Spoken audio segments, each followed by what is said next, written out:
It's going to be basically the same as the 1300 watt or the 1000 watt. My ATV just won't work, it just doesn't move. So you'll see, I click on the key, I get full bars. You see down here, I'm on my drive, and I rotate, I get nothing. So what's going on? Why is it doing that? I go to reverse, still get nothing going on. So first thing I would do is check my brakes. If your brakes are locked, like this, ATV will not start. There's a safety switch on all brakes, all the brakes on this ATV, that if any pressure is applied to the brake, it shuts all power to the motor. Now, if you come to these green wires right here on this brake, you'll see that there's 2 green wires. If one of these is unplugged, it will not work. You'll notice now here, I come to the brake and oh, I got this brake locked. So I flip the brake lock back, click that forward. Again, I go back to my drive, and the ATV is going to want to go. So if you still have the same thing, you put your key in, you turn it on, but you got nothing. You got absolutely no power, okay? So then what you're going to want to do is you're going to want to test your fuse. Okay, so something else I want to explain to you guys is any bike we have, any electric bike, any gas bike, I want you to buy a multimeter. It's inexpensive. You can go on Amazon, buy one for $5 or $6. You can buy them at AutoZone. You can buy them anywhere. You want to make sure that it has the battery test on it. All voltage right up to 300 volts. Right now, what we're going to be doing is we're going to be checking fuses, okay? So again, we turned our key. We got nothing here. So before you call us at Venom Motorsports here, there's a couple things I'd like you to check. So first things first is we're going to go down here, and you'll see down here, right here is we're going to check for a fuse.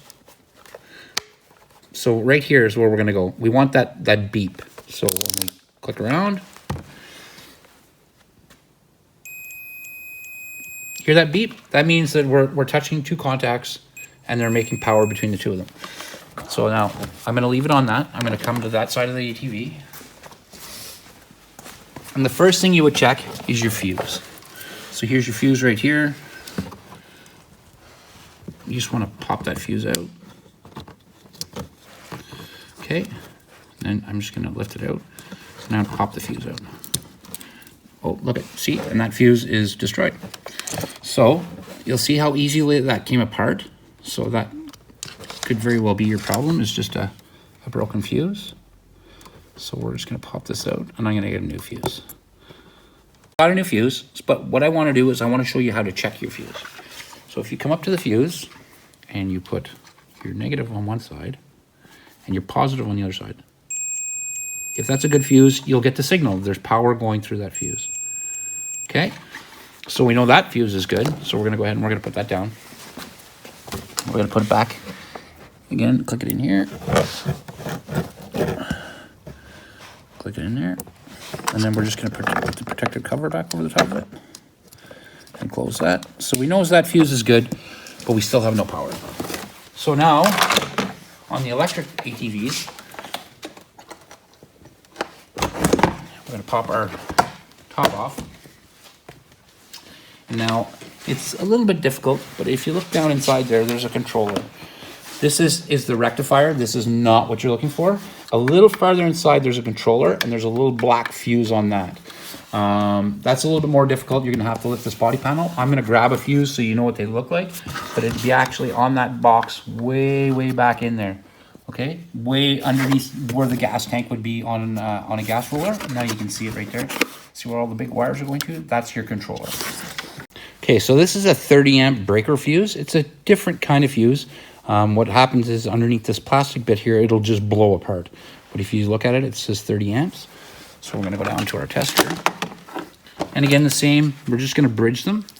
So we're going to go with our negative on one side, our positive on the other. And you'll see that that's a good fuse too. And again, that'll be on the top of the controller, right where the power wire comes into. So right where the red wire connects to here and then goes into the controller. So you want to check that. We know that fuse is good. So once you have all of that, you've checked your green wires, you've checked all your fuses. Instantly, as soon as you turn the key on, you should have full power. If the fuses are good, the batteries are good, everything is working correctly, that should happen.